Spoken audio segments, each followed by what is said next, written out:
구약성경 사무엘상 18장 1절에서 16절까지 말씀입니다. 사무엘상 18장 1절에서 16절까지 말씀 저와 한 절씩 교독하도록 하겠습니다.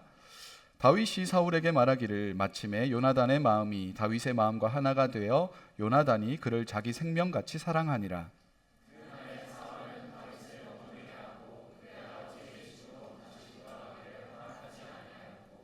요나단은 다윗을 자기의 생명같이 사랑하여 더불어 언약을 맺었으며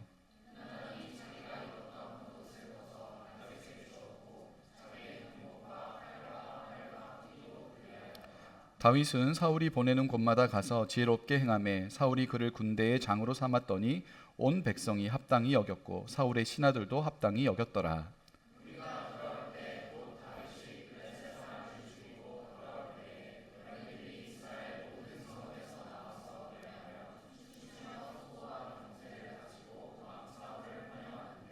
여인들이 뛰놀며 노래하여 이르되 사울이 죽인 자는 천천히요 다윗은 만만히로다 한지라.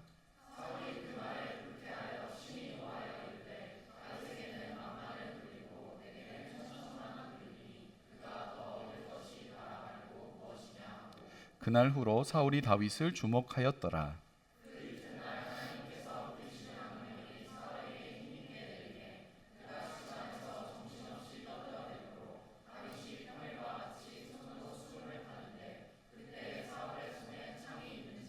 그가 스스로 이르기를 내가 다윗을 벽에 박으리라 하고 사울이 그 창을 던졌으나 다윗이 그의 앞에서 2번 피하였더라.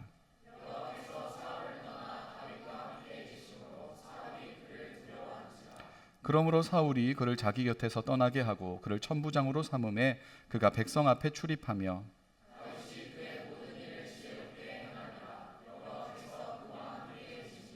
사울은 다윗이 크게 지혜롭게 행함을 보고 그를 두려워하였으나 온 이스라엘과 유다는 다윗을 사랑하였으니 그가 자기들 앞에 출입하였기 때문이더라. 아멘. 오늘 또 함께 하게 된 우리 공공또래 친구들 너무너무 감사하고요. 이분들은 이제 처음 들으시니까 지금 다윗 시리즈 중이에요. 다윗 시즌 중인데 오늘이 벌써 3번째 시간입니다. 첫 번째, 두 번째 잠깐만 이야기를 해보면 첫 번째는 뭐였어요? 다윗이 목동이었을 때 왕으로 기름 부음 받는 장면을 이야기하면서 하나님께서 무엇을 보신다고 했어요?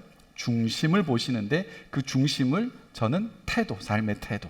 근데 이 태도라는 건 갑자기 빵 생기는 게 아니라 평범한 일상 가운데 하루하루 하나님을 붙들고 살아가는 그 모습을 하나님께서 보고 계셨다라는 이야기 말씀을 드렸고요. 두 번째는 지난주는 이제 다윗과 골리앗 가지고 이야기를 하면서 골리앗은 칼과 창을 가지고 무기를 가지고 자기의 피지컬과 스펙을 가지고 나왔지만 다윗은 무엇을 들고 나갔냐면 만군의 여호와의 이름으로 나아갔다. 이게 다윗의 중심이었던 거죠. 그래서 믿음은 보고 있는 것을 보이지 않는 것을 보게 만들고 동시에 보고 있는 것의 관점을 바꾼다라고 말씀을 드렸어요. 그래서 골리앗 엄청 크고 무섭지만 사실은 믿음의 눈으로 보면 이 물맷돌 가지고 맞추기 너무 큰 관역.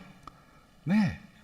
믿음으로 보면 그렇게 보인다는 거예요. 정말로 그렇죠. 어떤 위기가 우리 가운데 닥쳤을 때 그것이 그 위기로만 다가오는 사람이 있을 뿐 아니라 어떤 사람은 그걸 가지고 하나님과 함께 극복해낼 수 있는 디딤돌로 삼을 수 있는 사람도 있다는 거죠.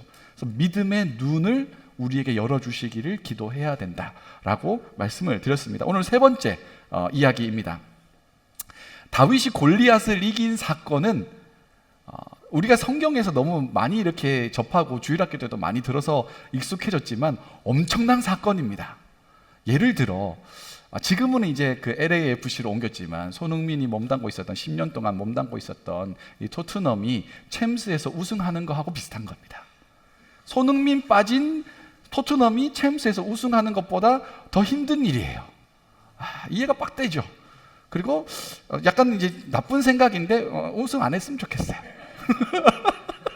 있을 때 했으면 좋았는데 없을 때 이제 LA가 이제 리그 우승하고 이렇게 하면 됩니다. 자, 이 이슈는 사람들의 마음을 사로잡습니다. 그래서 사람들뿐 아니라 사울도 이렇게 행동을 하는데 18장 2절 같이 읽겠습니다. 시작. 그날에 사울은 다윗을 머무르게 하고 그의 아버지의 집으로 다시 돌아가기를 허락하지 아니하였고, 집에 못 돌아가게 합니다. 다윗과 골리앗하고 싸워서 이겨가지고 이 승리한 이 다윗에 대해서 집에 못 돌아가게 합니다. 이게 그냥 막 가지마 붙잡는 이런 개념이 아닙니다. 이전에는 사울의 필요에 따라서 다윗이 베들레헴에 있다가 예루살렘에 왔다 갔다 이렇게 했단 말이에요. 그런데 그건 약간 이제 비정규직 같은 거예요. 계약직 같은 거예요. 전투가 필요하거나 혹은 이 악신에 들렸을 때, 악신을 치료하기 위한 하프 연주자가 필요했을 때, 뭐 여러 가지 그 상황에 따라서 다윗을 불렀습니다. 필요에 따라 불렀는데 이제는 항상 이 예루살렘 성에 머물 수 있도록 정규직이 된 거죠. 그런 의미로 받아들이면 됩니다. 그런데 이제는 완전히 정착해서 이 왕궁에 살아가게 되는, 도성에 살아가게 되는, 그만큼 사울의 눈에 쏙 들었던 것 같습니다. 그런데 이게 사울의 눈에만 쏙 들은 게 아니라 이스라엘 사람 마음 전체를 막 사로잡기 시작합니다. 왜냐하면 다윗의 행동이 이스라엘이라는 이 나라, 히브리 민족의 정체성과 살아가야 될 길에 대한 너무나 명확한 길을 보여줬기 때문에 그래요. 이 히브리 민족이 고대 근동에서 가나안 지역에서 생존하며 살아갈 수 있는 유일한 방법은 주인이신 하나님과 그분의 말씀에 순종하여 나아가는 것밖에 없었거든요. 그런데 이스라엘이 그걸 자꾸 헷갈리고 혼동하고 있을 때 다윗이라는 사람이 너무나 선명한 길을 제시해 주는 겁니다. 칼과 창과 단창을 의지하는 것 아니라 만군의 여호와의 이름을 의지하며 나아갈 때 우리는 이 주변에 이 부족 국가가 엄청 많았단 말이에요. 그 가운데서도 하나님의 백성으로 떳떳하게 승리하며 살아갈 수 있다라는 멋진 표본을 잘 제시해 준 겁니다. 사울이 다윗에게 임무를 계속 줍니다. 전투에 참가한다든지 전투를 지휘하게 하는 그런 임무를 주었는데 그 미션들을 다윗이 매우 잘 수행을 해냅니다. 오늘 성경에 보면 그걸 뭐라고 표현하냐면 지혜롭게 행동했다라고 표현합니다. 이게 똑똑하게, 멋지게 이런 의미라기보다는 이 다른 번역 성경들을 보면 success, 완수했다라는 의미로 하는 거예요. 다윗이 감당하기에 조금 버거운 미션이 주어질 때도 있었고, 누가 봐도 이거 쉽지 않은데 라는 미션이 주어졌을 때도 다윗이 그걸 다 수행을 하더라는 겁니다. 사울의 검증이 끝난 겁니다. 그래서 다윗을 군대의 장으로, 사령관으로 삼아줍니다. 사울뿐 아니라 사울의 신하들도 그것을 당연한 것으로, 마땅한 것으로 인정을 해 주었습니다. 그런데 여기에서 이제 문제가 발생하는 거죠. 다윗이 사울과 함께 블레셋과의 전투가 있었는데 승리를 하고 돌아옵니다. 여인들이 이 승전하고 온 사람들을 환영하려고 퍼레이드를 막 할 때 박수를 쳐주고 뭐 이렇게 환호해주고 하는 그런 퍼레이드를 했단 말이에요. 그때 여성들이 노래를 만들어서 막 부르기 시작합니다. 그게 7절 말씀에 기록되어 있습니다. 같이 읽겠습니다. 시작. 여인들이 뛰놀며 노래하여 이르되 사울이 죽인 자는 천천히요 다윗은 만만이로다. 아멘. 여러분이 지금 왕이라고 생각해 보세요. 여러분이 왕입니다.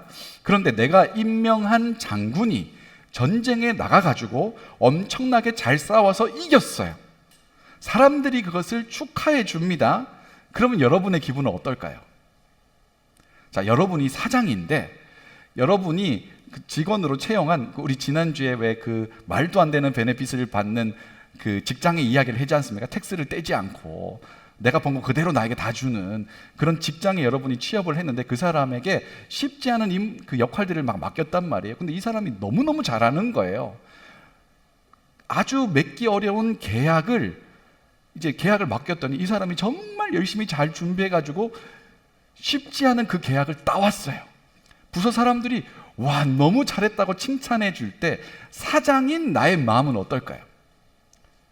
뿌듯하죠. 당연히 엄청 뿌듯하지 않겠어요? 내가 사람 보는 눈이 있어. 정말 그 쉽지 않은 계약 다 맡겼더니 이걸 해냈구나. 이거 또 버는 돈이 얼마야? 막 이런 생각할 텐데 이 사울은 좀 독특한 생각을 하기 시작합니다. 당시의 왕은 유일한 통치자예요. 물론 사울 위에 하나님이 계시지만 표면적으로 이스라엘의 통합 이스라엘의 왕은 사울밖에 없습니다. 그리고 군대의 장으로 임명한 사람도 사울입니다. 그러니까 다윗은 사울에게 보면 내 사람이에요. 내가 택하고 내가 이 역할과 권한을 준 사람이에요. 다윗을 향한 칭찬은 곧 누구를 향한 칭찬이에요? 나를 향한 칭찬인 거예요.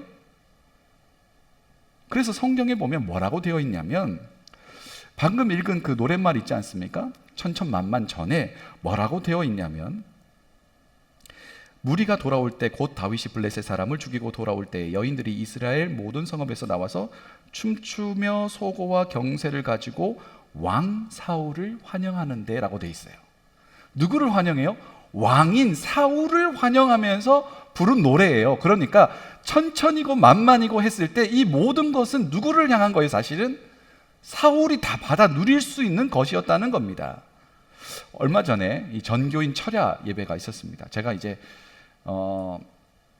아직까지 그 여파에서 못 나오고 있는데 목이 안 돌아와요. 이러다가 지금 그 임재범 아세요? 약간 그렇게 해야겠다라는 생각도 목에 좋은 거 다 먹고 있는데 안 되니 쉽지 않네요. 저는 이제 금요 찬양팀, 금요 찬양 기도회를 인도하는 사람이라 첫 타임과 끝 타임 9시 하고 그 다음에 6시 이 반 타임을 제가 이제 했습니다. 그리고 우리 청년일보 카이로스는 새벽 2시 30분 가장 힘든 시간을 했습니다. 전교인 철야가 끝난 다음에 많은 분들이 피드백을 주셨어요. 그 중에 이런 피드백이 있었습니다. 그 새벽에 우리 청년들이 찬양을 하는데 너무 은혜를 많이 받았다는 거예요. 그런데 그 말을 듣고 만약 제가 그럼 우리 금요 찬양팀은? 이라고 한다면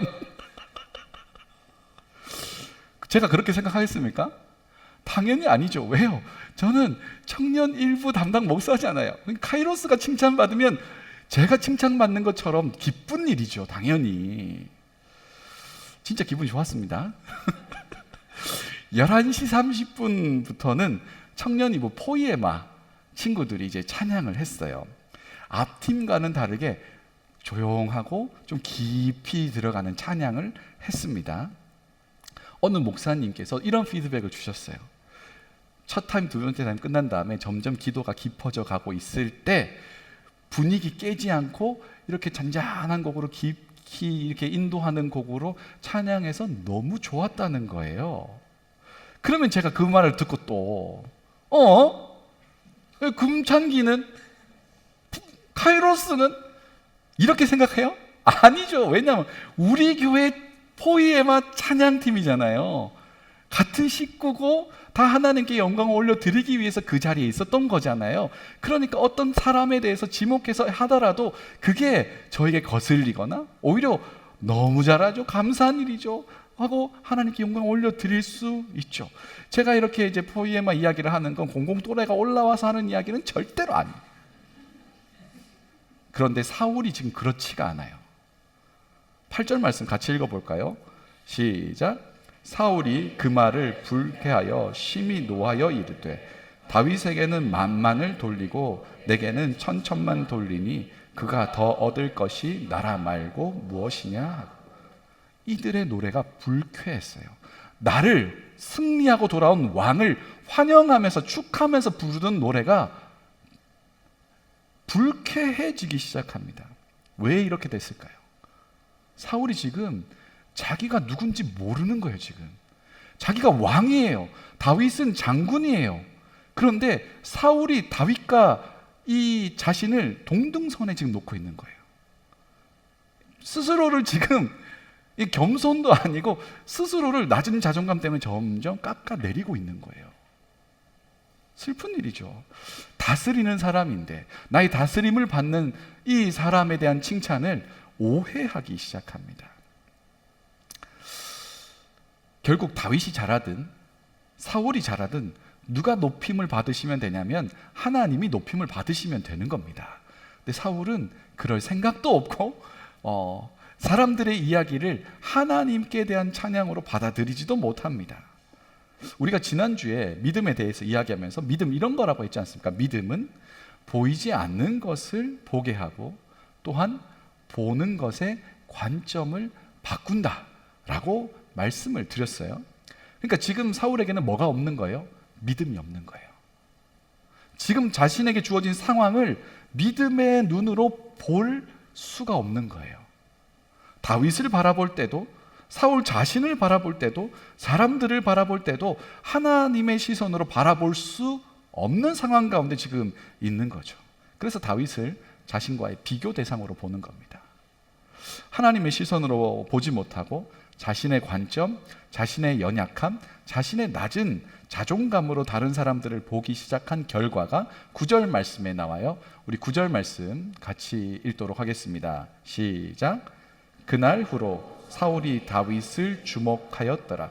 영어 구절이 있지 않습니까? NIV에 있습니다. Saul kept a close eye on David. 이게 묘한 거예요. 믿음의 눈으로 보지 못하고 다른 걸 주목해서 봅니다. 눈에 가까이 놓고 집요하게 추적하면서 봅니다. 하나님을 그렇게 봤으면 너무너무 좋았을 텐데, 하나님의 말씀을 그렇게 봤으면 너무너무 좋았을 텐데, 자신의 시선을 누구에게 두는 거예요? 다윗에게 꽂아두고 다윗의 일거수일투족, 다윗이 하는 모든 행동과 말을 관찰하기 시작합니다. 배우려고 하는 거 아니죠. 꼬투리 잡으려고 하는 거예요. 하나만 걸리라고 하는 거예요. 이런 마음은 자신을 갉아먹습니다. 좋은 것들을 보지 못하게 만들어요. 있는 것도 제대로 못 보게 만들고 삐딱하게 보게 만듭니다.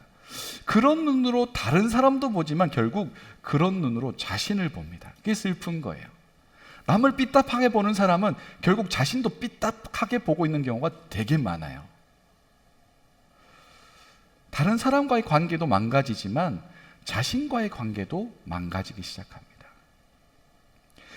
열심히 전투에서 승리하고 돌아왔잖아요.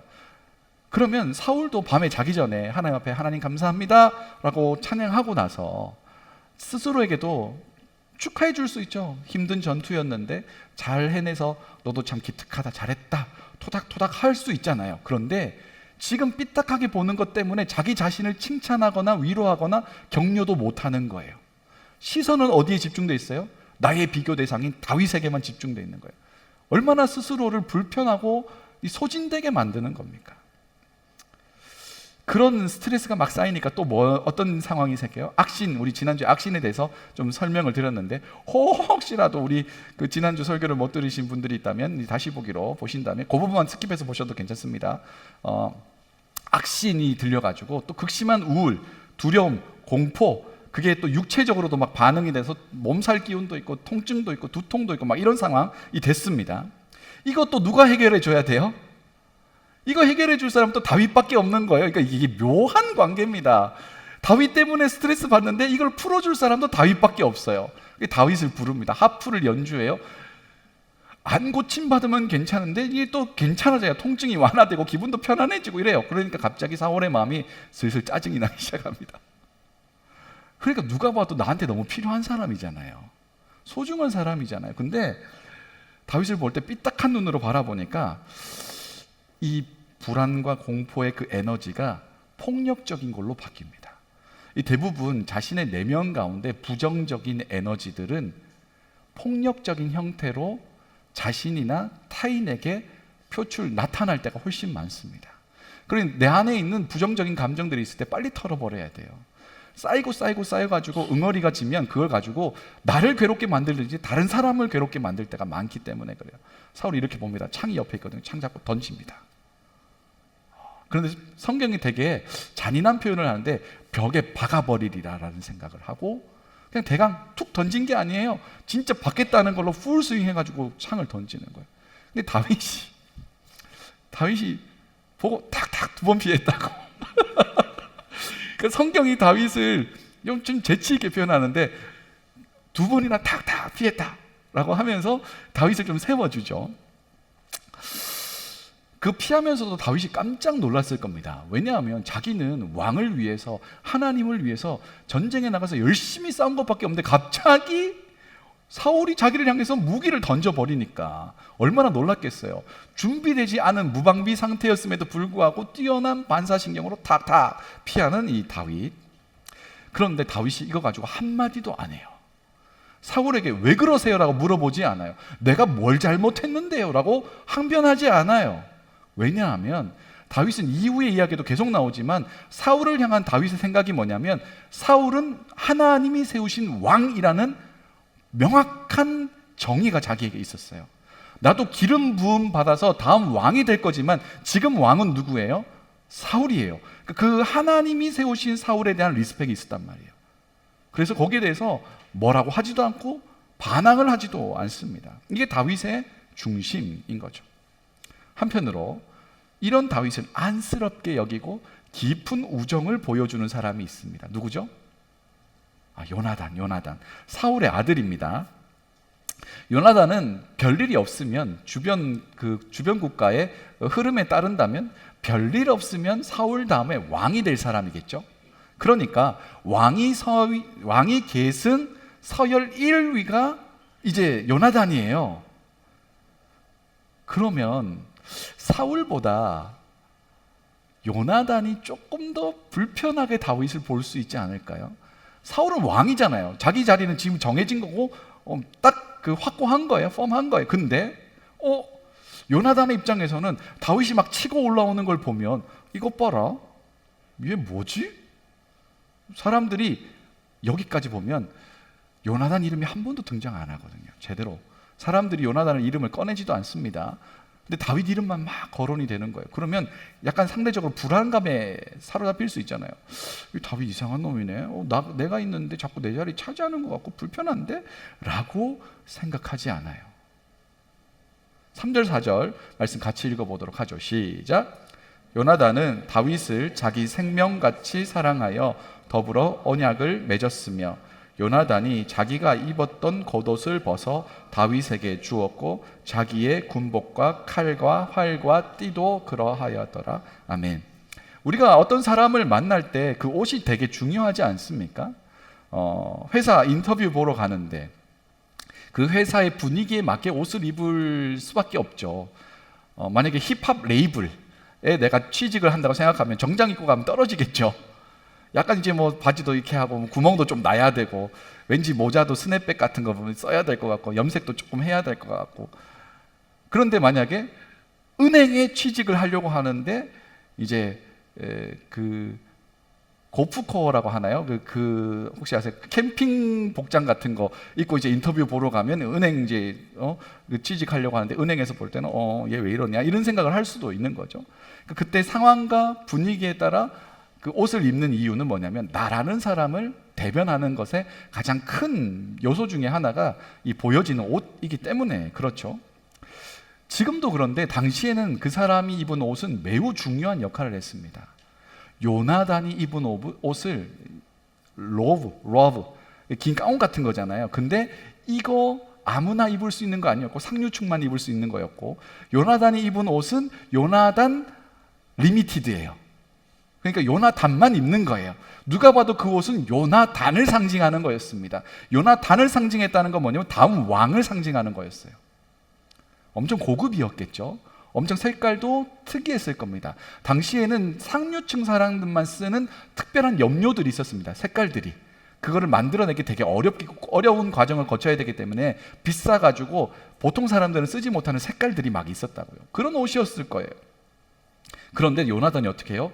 자기가 입었던 겉옷을 벗어서 입혀줍니다. 이게 다윗이 옷이 없어서 그런 건 아니잖아요. 다윗이 그때 막 계절에 안 맞는 옷을 입고 와가지고 덜덜덜 떨고 있어가지고 이 자기 로브를 벗어준 것도 아닙니다.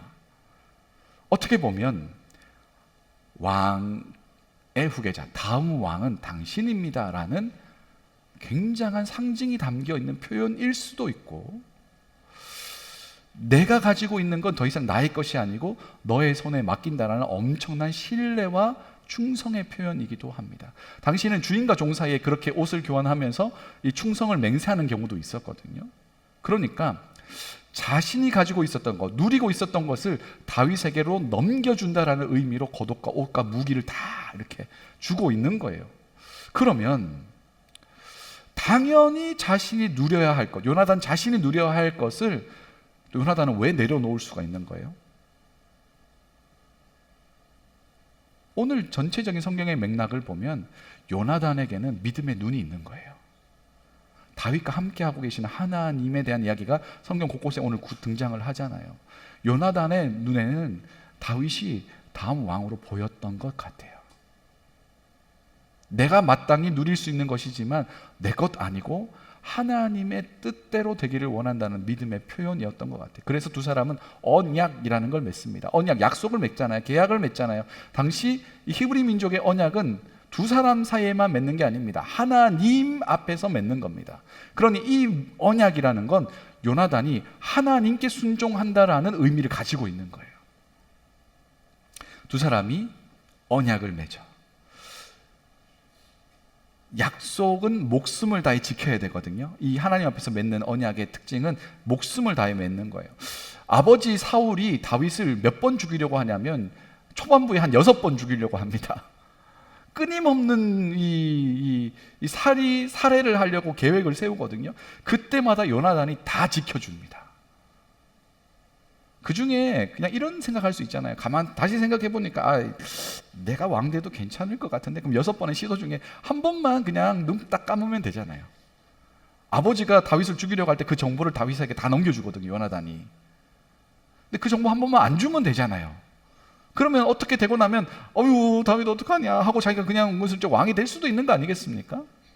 근데 모든 시도에 대해서 요나단은 한 번도 빠짐없이 다 다윗을 지키는 그런 약속을 지켜나가는 사람이 됩니다.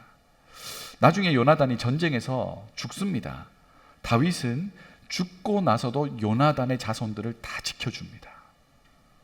굉장히 끈끈한 약속, 하나님 앞에서 맺어지는 끈끈한 언약을 이어가고 있는 거죠. 오늘 본문에서 뭘 보여주냐면 다윗 한 사람을 놓고 굉장히 극단적인 관계를 보여줍니다. 그렇죠? 다윗을 죽이려고 하는 사울과 자기를 지켜내려고, 자기 목숨을 내걸고 지켜내려고 하는 이 요나단, 양극단의 사람들의 이야기를 하고 있죠. 그리고 나서 우리에게도 말을 걸어오는 겁니다. 여러분, 우리가 살아가는 동안 이런 극단적인 경우는 아니지만, 그런 일도 없어야겠지만, 우리는 사울과 요나단 사이 어디쯤의 관계를 맺으며 살아갑니다. 나라는 사람을 중심에 두고 극단적인 사울은 잘 없겠죠. 여러분을 6번이나 죽이려고 하는 사람이 없겠죠. 당연히 없어야 됩니다. 그런 일을 하시면 안 돼요. 근데 사울 같은 사람, 나와 사울 사이에 어느 정도의 거리에 있는 관계도 있고, 나와 요나단 사이에 어디쯤에 있는 사람과도 관계를 맺으며 살아간다는 거예요. 여러분, 살아가다 보면 뜻밖의 요나단 같은 사람을 만날 때도 있습니다. 내가 뭐라고 이렇게까지 해주나 싶은 생각도 드는 경우들이 있죠. 저의 인생에도 그런 분들이 있었습니다. 내가 뭐라고 이렇게까지 해주나 라는 생각이 드는 거예요.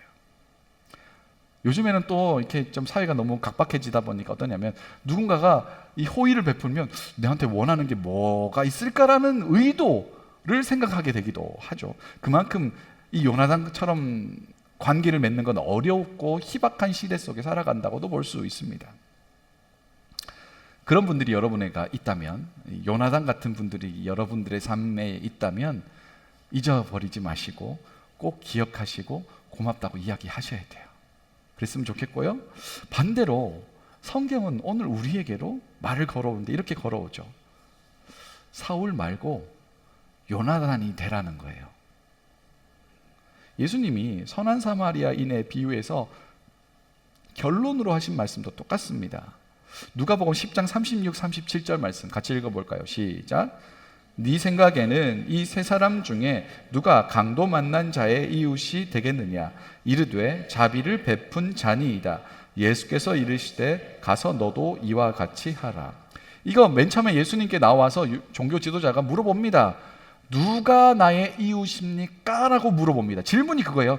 누가 나의 이웃입니까? 예수님은 뭐라고 대답해요? 누가 그 사람의 이웃이 되겠느냐? 라는 거예요. 우리는 어떻게 기도해요? 하나님 나에게 요나단 같은 사람을 붙여주시옵소서. 하나님 나에게도, 내 인생에도 요나단 같은 사람이 있었으면 좋겠어요. 그렇게 우정을 맺으며 살아가고 싶어요. 나에게 요나단을 허락해 주십시오 라고 기도하죠. 그때 하나님께서 뭐라고 대답해요? 네가 요나단이 되라고 이야기하는 거예요. 우리는 요나단이 될 생각이 없습니다.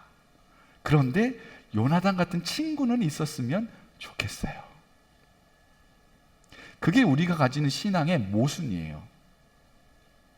많은 것을 받아 누리고 싶지만 내 것을 퍼주는 것에는 생각하지 않습니다. 나에게는 퍼주지 못할 많은 이유들이 있습니다. 나는 호의를 베풀고 친절하게 해주지 못할 만한 많은 이유들이 있어요. 그래서 못한다고 해요. 그러면서 상대방에게 그거는 원하는 거죠. 하나님 볼 때 되게 씁쓸한 거예요. 사랑하는 여러분, 반복해서 말씀을 드립니다. 청년의 시절 믿음을 지키며 살아가는 이들에게 하나님이 주신 가장 큰 축복은 믿음의 친구를 만나는 겁니다.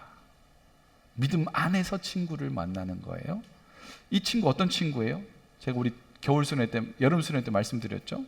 그 사람의 기도의 제목을 들었을 때 열등감이나 우월감에 빠지지 않고 그 사람의 기도의 제목을 있는 그대로 나의 기도처럼 할 수 있는 것, 그게 믿음의 친구예요. 우리가 누군가의 이야기를 들었을 때, 힘든 이야기를 들었을 때, 얘 되게 힘든가 봐. 나는 요즘에 좀 괜찮은데. 우월감이 뭐예요? 비교해서 내가 더 높고 잘하고 있다고 느끼는 감정. 열등감은 뭐예요? 비교해서 내가 그 사람보다 못하다고 느끼는 감정. 어떤 사람의 기도 제목, 심각해서 나한테 기도 제목 이야기하는 거잖아요. 기도가 필요해서 이야기할 때 그 기도 제목을 들었을 때 어떤 사람은 우월감에 빠져요. 그러니까 학교 다닐 때 공부 좀 열심히 하지. 진짜 싫어요. 그죠? 어떤 사람이 승진했다는 이야기를 딱 들었다 쳐봐요. 그러면 우리 마음 가운데 축하를 못 해주고 열등감에 빠지는 거예요. 그래서 하나님한테 삐집니다.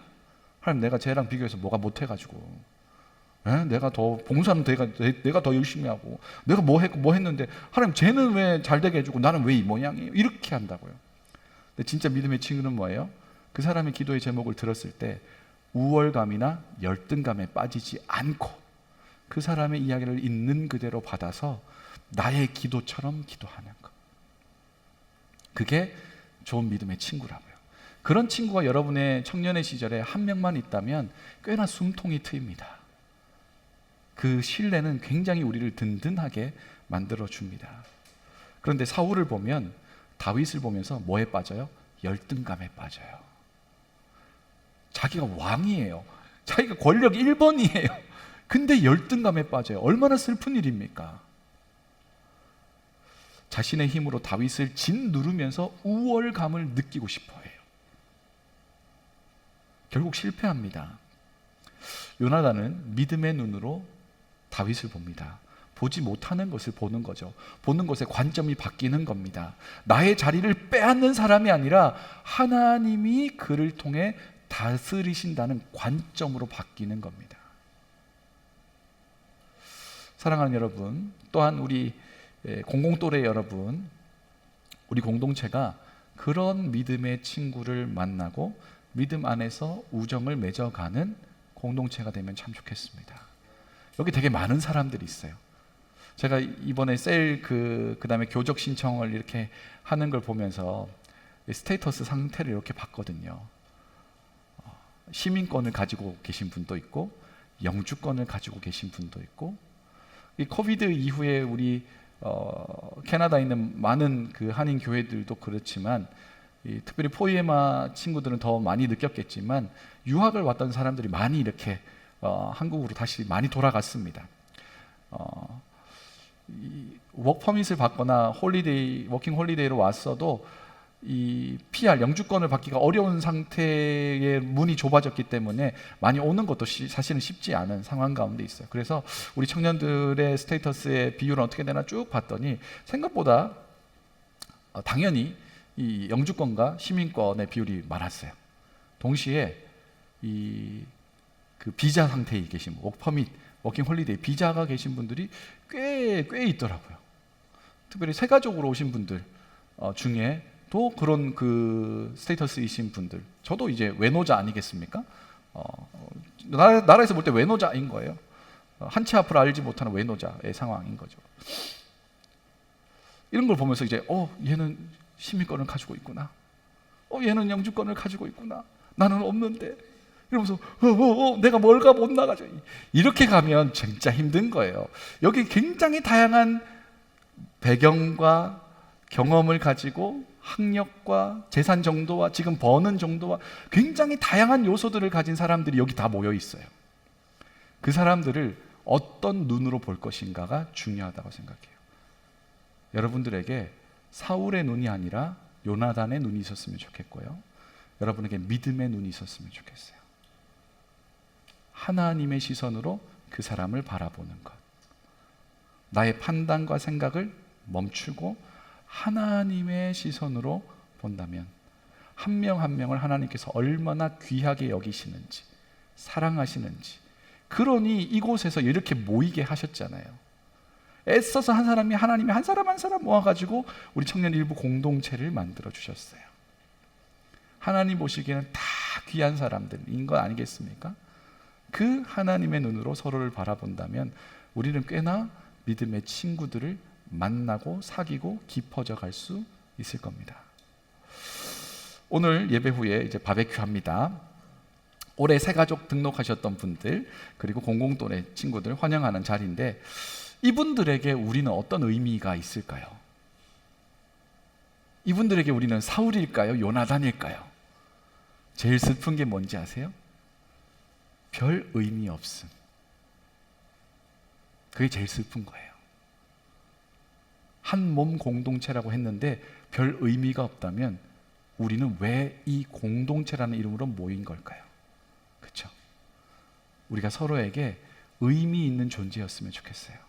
근데 그 의미가 사울이 아니라 요나단이었으면 좋겠어요. 아주 유치원적인, 유치하게 이렇게 그 실천상 반복해서 말씀드리는데 그 얼굴 표정이 들어오실 때 좀 굳어 있어요. 예배 오실 때 이렇게 제가 이렇게 그 예배 시작하기 전부터 저기 그 통로 앞에 이렇게 있거든요. 보면 약간 주차가 힘들었나 봐. 그래가지고 약간 좀 많이 굳었어요. 그래서 오면 톡톡톡 신발 소리만 들으면 대충 누군지도 압니다. 톡톡톡 가지고 많이 힘들었나 보다. 근데 그 표정으로 있으면 말 걸기가 쉽지 않잖아요. 사연 있나 보다 이러면서 들어오실 때 나를 위해서도 그렇고 다른 사람을 위해서도 그렇고 좀 웃어주세요. 그리고 모르는 사람 있으면 나도 모르면 다른 사람도 모르는 사람일 가능성이 높아요. 모르는 사람 있으면 어떻게 하라고요? 요나단, 내가 요나단이 돼야지. 안녕하세요. 제가 뭐 특별한 마음이 있어서 그런 건 아니고 제가 처음 보시는 분이라 가지고 제가 몰라봐서 죄송한데 환영합니다 라고 물어봐주는 그 말 한마디가 꽤나 의미가 있어요. 자, 옆에 계신 분에게 실습하겠습니다. 자, 제가 잘 몰라서 오늘 처음 뵌 것 같아서 만나서 반갑습니다. 시작.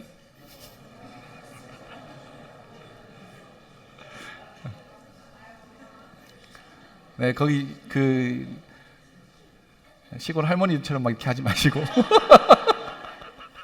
한 번 더 인사할 때는 좀 자기 자신에게도 그런 각인을 하면서 이렇게 축복하면 좋겠어요. 우리가 서로에게 요나단이 되면 좋겠습니다. 시작.